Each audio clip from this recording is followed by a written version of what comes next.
Hello everyone, welcome to this channel Nanak education point. Myself Heena Thakkar और आज हम बात करने वाले हैं कॉर्पोरेट अकाउंटिंग के बारे में। जी हाँ, अगर आप लोग इग्नू से हैं और आप लोगों की जो तैयारी है वो स्टार्ट हो चुकी है या आप अभी स्टार्ट करने वाले हैं, जो भी स्टूडेंट जून का एग्जाम की प्रिपरेशन कर रहे हैं, जिन्होंने अभी फर्स्ट ईयर के एग्जाम्स दिए थे और सेकेंड ईयर की प्रिपरेशन स्टार्ट कर चुके हैं, बहुत सारे बच्चों के कमेंट्स थे कि मैम सेकेंड ईयर की भी तैयारी वैसे ही करवा दीजिए जैसे कि फर्स्ट ईयर की करवाई थी। अब हम तैयारी बिल्कुल स्टार्ट कर चुके हैं। काफी सारी वीडियोस आ रही हैं, आती रहेंगी और one shot already corporate accounting का अपलोडेड है, इंपॉर्टेंट क्वेश्चंस भी अपलोडेड हैं। बट ये जो इग्नू वाले हैं जिनका कोड BCOC 137 है कॉर्पोरेट अकाउंटिंग का, तो उनके जो प्रीवियस क्वेश्चंस हैं जो बहुत बार रिपीट होते हैं, वो सारा का सारे आज क्वेश्चंस मैं डिस्कस करने वाली हूँ। इनको जरूर से जरूर करके जाएं। 100% इंपॉर्टेंट क्वेश्चन है, इनको स्किप नहीं करना। क्वेश्चन भले ही ज्यादा लग सकते हैं बट टेंशन की बात नहीं है। टॉपिक्स बताऊंगी, अगर ये टॉपिक करके चले गए तो इससे बाहर कुछ भी नहीं आने वाला है। स्टार्ट करते हैं। ये मेरा खुद का एक्सपीरियंस है, प्रीवियस पेपर की एनालाइज कर रखा है मैंने, काफी सारी चीजें देखी है, उसके बाद ही ये वीडियो बनाया जा रहा है। नोट्स अगर परचेज करना चाहते हैं तो आप कर सकते हैं, जैसे कि आपको अभी इन्फॉर्मेशन में बताया गया, दिए गए नंबर पे आप कॉल कर सकते हैं, मैसेज कर सकते हैं।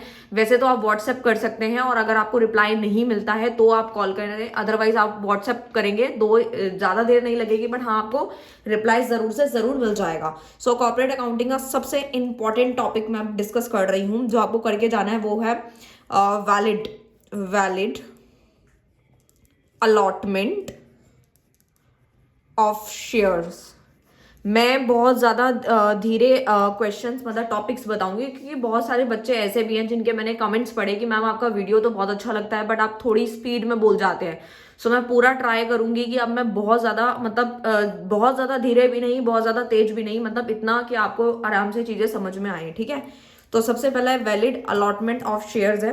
ठीक है, दूसरा हम टॉपिक की बात करें तो वो है हमारे प्रेफरेंस शेयर से रिलेटेड है, रिडीमेबल। ये आपके थ्योरी के क्वेश्चंस हैं, मतलब जिनको लगता है कि वो प्रैक्टिकल में उनको दिक्कत आती है तो वो लोग ये टॉपिक करके जा सकते हैं और पास हो सकते हैं, क्योंकि इग्नू के अंदर एग्जाम्पल्स का बहुत इंपॉर्टेंट रोल होता है और थ्योरी प्रैक्टिकल दोनों आते हैं। तो अगर आप थ्योरी भी करेंगे तो भी आपके काफी हद तक नंबर बनेंगे। रिडीमेबल प्रेफरेंस शेयर वाला जो टॉपिक है ना, वो बहुत अच्छे से करके जाना है आपको। रिडीमेबल प्रेफरेंस शेयर, ठीक है, तो इस टॉपिक को देख के जाना है। एक्चुअली क्या है, ये जो टॉपिक्स हैं ये बहुत ही इंपॉर्टेंट है, मैं लिख रही हूँ वेरी इंपॉर्टेंट टॉपिक्स। ठीक है, टॉपिक इसलिए बताए जाते हैं क्योंकि क्वेश्चंस तो बहुत सारे बन जाते हैं, बट अगर आप टॉपिक करते हैं ना तो उससे रिलेटेड जितने भी क्वेश्चंस घुमा फिरा के पूछते हैं, वैल्यू बेस होता है या फिर ट्रू फॉल्स की फॉर्म में है, डिफरेंस की फॉर्म में है, तो आप डेफिनेटली कर पाते हैं अगर आपने टॉपिक्स पढ़ रखे हैं तो। और उसके बाद आता है कैश फ्लो। वैसे तो मैं सारे टॉपिक्स बता रही हूँ और जो ज़्यादा इंपॉर्टेंट होगा उसके आगे वेरी वेरी इंपॉर्टेंट लिखूंगी मैं। कैश फ्लो स्टेटमेंट के बारे में आपको काफ़ी अच्छे से एक थ्योरी अच्छे से समझ के जानी है। कैश फ्लो स्टेटमेंट आपने ना क्लास 12th में भी पढ़ा था, तो वो वाला तो ठीक है बट अच्छे से आपको बुकिश लाइन आनी चाहिए। तो cash flow statement very very important है, काफ़ी बार ये रिपीट करा हुआ क्वेश्चन है। ये इससे रिलेटेड क्वेश्चन घुमा के पूछेंगे बट उनका जो मतलब है वो मेनली यही रहेगा कि भाई कैश फ्लो स्टेटमेंट के बारे में आप बताएं, राइट। नेक्स्ट की अगर बात करें तो कुछ अकाउंटिंग ट्रीटमेंट पूछे जा सकते हैं, वो तो कोई भी पूछे जा सकते हैं, तो आपको जितने भी अकाउंटिंग ट्रीटमेंट्स होंगे वो अच्छे से करके जाने हैं। ठीक है, लाइक जिन्होंने वीडियोस वगैरह देखना स्टार्ट कर दिया, प्लेलिस्ट वगैरह चेकआउट कर सकते हैं, तो वहाँ पे जो अकाउंटिंग के ट्रीटमेंट्स है ना वो आपसे अलग अलग पूछे जाते हैं, जो कि हमेशा चेंज कर दिए जाते हैं, तो आप वो अच्छे से करके जा सकते हैं, उसको आप स्किप ना करें। नेक्स्ट की अगर मैं बात करती हूँ तो बहुत ही इंपॉर्टेंट टॉपिक है, वेरी वेरी इंपॉर्टेंट, वो है वैल्यूएशन ऑफ शेयर, राइट। जो आपका चैप्टर है ना वैल्यूएशन ऑफ शेयर्स, तो यहाँ से आपकी थ्योरी बनेगी, तो इसको आपको बहुत अच्छे से करके जाना है। लाइक इसके फॉर्मूलेस वगैरह पता होने चाहिए, वैल्यूएशन ऑफ शेयर कब करते हैं, शेयर का वैल्यूएशन किस तरीके से किया जाता है, तो ये काफ़ी इंपॉर्टेंट टॉपिक है, इसको आप स्किप ना करें। नेक्स्ट आता है ऑल्टरेशन आता है। एक्चुअली जो मैं ये टॉपिक्स बता रही हूँ ना, इसके अंदर आप अच्छा स्कोर कर सकते हैं, टॉपिक भले ही ज़्यादा लगेंगे बट जो वेरी वेरी इंपॉर्टेंट है उनको पहले करें, और अगर टाइम बचेगा डेफिनेटली बच जाएगा, क्योंकि आप एग्जाम से अगर 1-2 दिन पहले करेंगे तो वेरी इंपॉर्टेंट को पहले करें, उसके बाद बाकी गो थ्रू करके जाए। बट जो अभी से तैयारी करें, जून के लिए भी टाइम बहुत ज़्यादा है, तो परसेंटेज बढ़ा सकते हैं आप, परसेंटेज अच्छी ला सकते हैं, कर सकते हैं तैयारी, तो ऑल्टरेशन ऑफ शेयर कैपिटल है, शेयर कैपिटल, ठीक है। मेरा जो मोटिव था वो ये भी था कि बहुत सारे बच्चे कहते हैं मैम अपना कॉपी पे लिखकर जब समझाते हैं तो ज़्यादा अच्छे से समझ में आता है, तो मैं कोशिश यही कर रही हूँ कि अब सारी की सारी वीडियोस कॉपी पे ही मैं आप लोगों को समझाऊँ, मतलब रजिस्टर वगैरह पे। लाइक फ्लो चार्ट्स के लिए बहुत डिमांड आती है कि मैम आप जो है पीडीएफ वगैरह से आप समझ आ जाता है, बट पीडीएफ में बहुत ज़्यादा लेंदी प्रोसेस होता है और बहुत सारी लाइन्स होती है तो कन्फ्यूज़ हो जाते हो।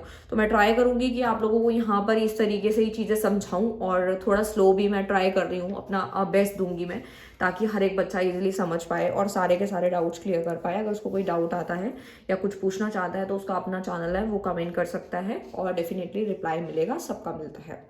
ऑल्ट्रेशन ऑफ शेयर कैपिटल है। फिर आते हैं हमारे मेथड्स, आ जाते हैं मेथड्स ऑफ अकाउंटिंग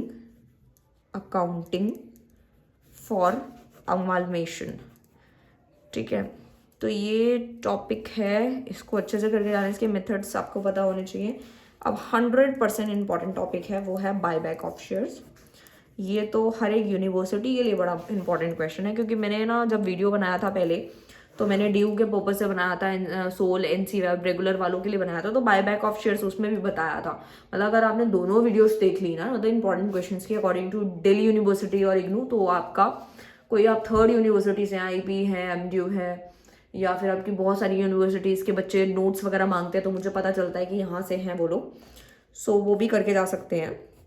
कोई राजस्थान यूनिवर्सिटी से है, कोई पंजाब यूनिवर्सिटी से है, कोई जयपुर से है, वटेवर आप कहीं से, वो टॉपिक यही रहते हैं, क्वेश्चंस काफ़ी इंपॉर्टेंट ही पूछे जाते हैं। सो ये काफ़ी इंपॉर्टेंट था बायबैक ऑफ शेयर्स। देन आता है आपका फंक्शंस, आता है functions of commercial banks operating in India. Screenshot लेना चाहो ले सकते हो, और वीडियो को स्किप ना करें, क्योंकि बहुत सारी चीज़ें मैं साथ साथ समझाती हूँ। मैं ये मान के चलती हूँ कि आप लोग मेरे सामने और मैं आपको लाइव पढ़ा रही हूँ, क्योंकि मैं ऐसा मानती हूँ।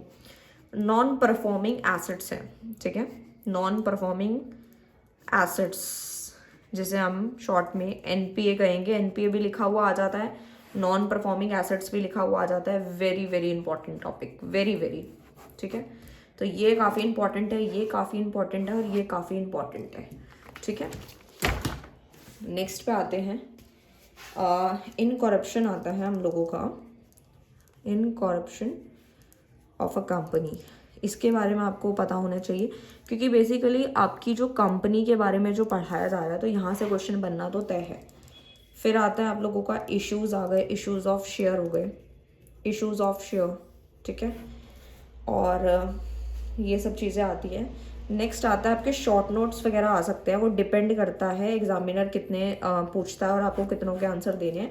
तो उसमें ज़्यादातर आपको डिविडेंड और रिजर्व के बारे में पढ़ के जाना है। मैं एक तो नहीं लिखूंगी यहाँ पर, बट डिविडेंड और रिजर्व जितने टाइप के हो गए, ठीक है, या कोई टैक्स के टाइप्स हो गए, इन सब के जो टाइप्स वगैरह ना, वो आप अच्छे से करके जाए, ठीक है। तो उसमें से कोई सा भी पूछा जा सकता है। ये नहीं कि पिछले साल जो हमारा डिविडेंड था वो फाइनल डिविडेंड पूछ लिया तो इस बार वही वाला पूछेंगे, ऐसा नहीं है। तो टाइप्स पे ज़्यादा फोकस डालें, और छोटी छोटी जो टर्म्स होती हैं, रिजर्व है, डिविडेंड है, टैक्स है, प्रोविजन फॉर टैक्स है, ये सब चीज़ें आपको थोड़ी सी अच्छे से करके जाने, क्योंकि शॉर्ट नोट कहीं से भी बन जाता है।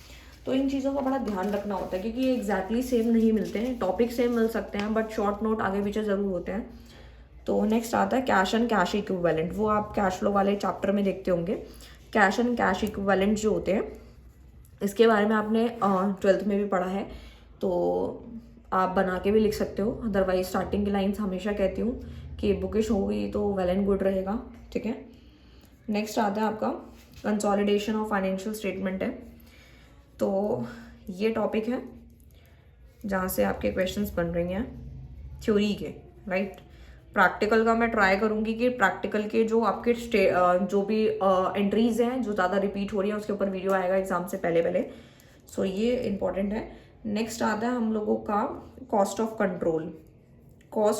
Control and minority interest as पर अकाउंटिंग स्टैंडर्ड 21। तो ये भी रिपीट हुआ क्वेश्चन है जो मैं आप लोगों से डिस्कस कर रही हूँ। तो ये भी आया हुआ क्वेश्चन है, ठीक है। स्क्रीनशॉट साथ साथ लेते हुए स्किप ना करें, क्योंकि अगर आप स्किप कर देंगे तो डेफिनेटली ये लगेगा कि आपने टॉपिक तो समझ लिया, बट जो मैंने जो बीच बीच में इंपॉर्टेंट टॉपिक्स मतलब डिस्कशन किया वो छूट जाएगी। अब आता है वेरी वेरी इंपॉर्टेंट, जो आपके डीयू में भी इंपॉर्टेंट था, आईपी हर एक यूनिवर्सिटी में काफ़ी इंपॉर्टेंट क्वेश्चन है और ये डिफरेंस का क्वेश्चन है। और अगर आप लोग इसको टॉपिक वाइज याद करते हैं तो भी कोई बुरी बात नहीं है, बट मैं यही सजेस्ट करूँगी कि आप ना इसको डिफरेंस के तौर पे ही इसको याद करके जाए। और ये है आपका, आया भी वैसे डिफरेंस की फॉर्म में ही है ये। और एक बार शॉर्ट नोट में आया था, तो डिफरेंस की फॉर्म में अगर है तो दोनों चीज़ें हो जाती है, जैसे amalgamation in the nature of merger and purchase, right. तो ये काफ़ी इंपॉर्टेंट क्वेश्चन है, 99.99% इंपॉर्टेंट क्वेश्चन है और हर यूनिवर्सिटी के लिए इंपॉर्टेंट रहता है, इसको स्किप ना करें।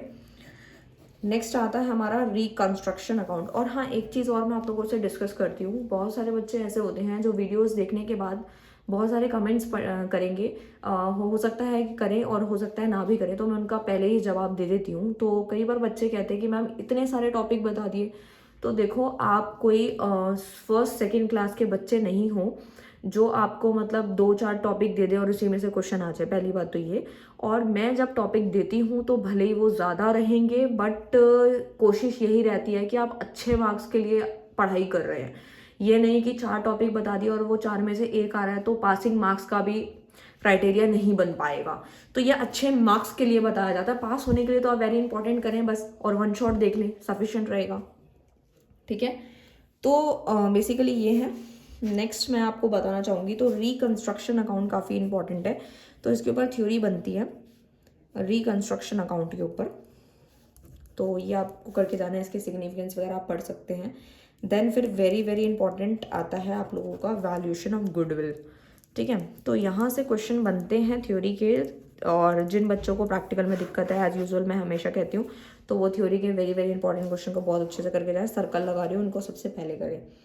और इसके मेथड्स वगैरह भी पूछे जा सकते हैं, मतलब टॉपिक बता दिए तो यहाँ से कुछ भी पूछा जा सकता है, ठीक है। अगर आपने वन शॉट देख ली तो आपका काम हो जाएगा। फिर एक डिफरेंस आता है जो पूछा गया क्वेश्चन है, और वो है हमारा डिफरेंस बिटवीन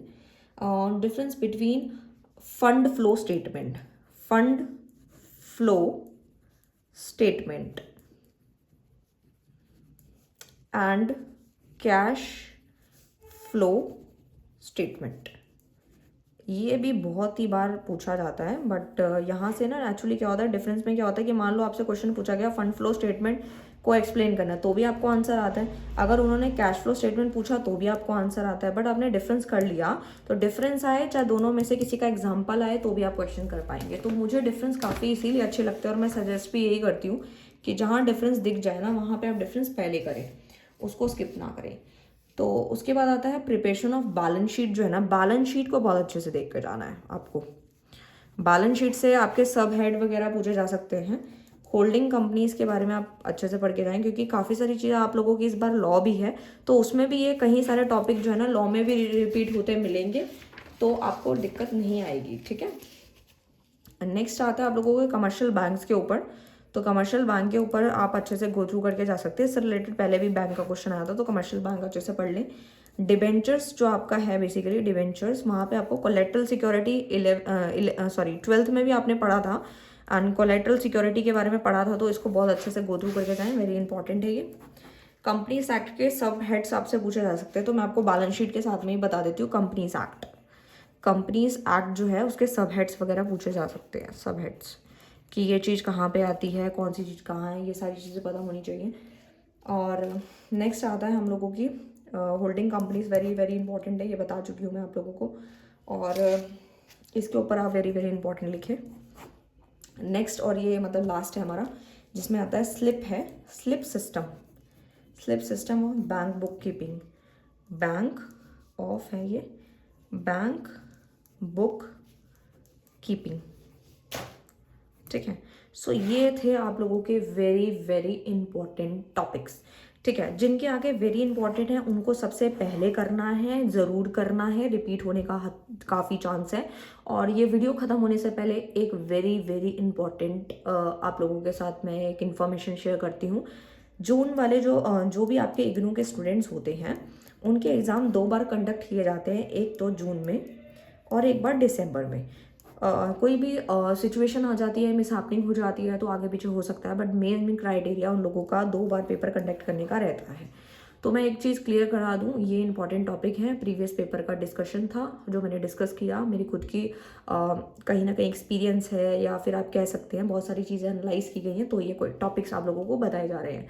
सो मैं आपको यही कहना चाहूँगी कि हो सकता है कि ये जो कुछ टॉपिक है जून में आ जाए, कुछ हो सकता है दिसंबर में आ जाए, या हो सकता है दिसंबर में आए जून में कुछ टॉपिक आ जाए, तो ऐसा कुछ भी हो सकता है। तो आपको क्या करना है, हमेशा मैं कहती हूँ कि ये क्वेश्चन काफ़ी इंपॉर्टेंट है, पूरी वीडियो को सुन लीजिए। ये जो टॉपिक्स हैं वो बहुत ही ज़्यादा इम्पॉर्टेंट हैं, मतलब 95% तक इम्पॉर्टेंट है। 5% मैं नहीं बोलूँगी, क्योंकि 5% में क्या होता है, एग्जामिनर कभी कभी वो वाले क्वेश्चन डाल देता है जो कि इम्पॉर्टेंट नहीं होते, लेकिन आप फिर भी पास हो पाएंगे, अच्छे मार्क्स ला पाएंगे, जो कि मैं हर वीडियो में कहती हूँ उसका एक ही आंसर है। 95% की तैयारी यहाँ से हो जाएगी। जो बच्चे एंड में तैयारी करेंगे 95% इंपॉर्टेंट क्वेश्चन करके जाएंगे, अच्छे मार्क्स ले आएंगे। बट अगर 5% इंपॉर्टेंट क्वेश्चन नहीं आते तो वो क्या करेंगे, तो वो कुछ नहीं करेंगे, तो वो बाकी के क्वेश्चन इसके अंदर ऐड है इंपॉर्टेंट के साथ में, कुछ क्वेश्चन और भी डाले गए हैं, अगर ये भी नहीं आते, वैसे तो आएंगे ही आएंगे, अगर नहीं आते हैं तो वन शॉट कर लिया है, नोट्स परचेज कर लीजिएगा, उसके अंदर सब कुछ होगा A to Z, पास होने से कोई नहीं रोक सकता, कोई भी नहीं रोक सकता। सो यानी कि हम हर तरीके से पास हो जाएंगे, अच्छे मार्क्स भी आ जाएंगे, मेहनत करते रहो, आगे बढ़ते रहो, मिलते रहे हैं नेक्स्ट वीडियो में नेक्स्ट टॉपिक से, तब तक के लिए bye bye, thank you so much.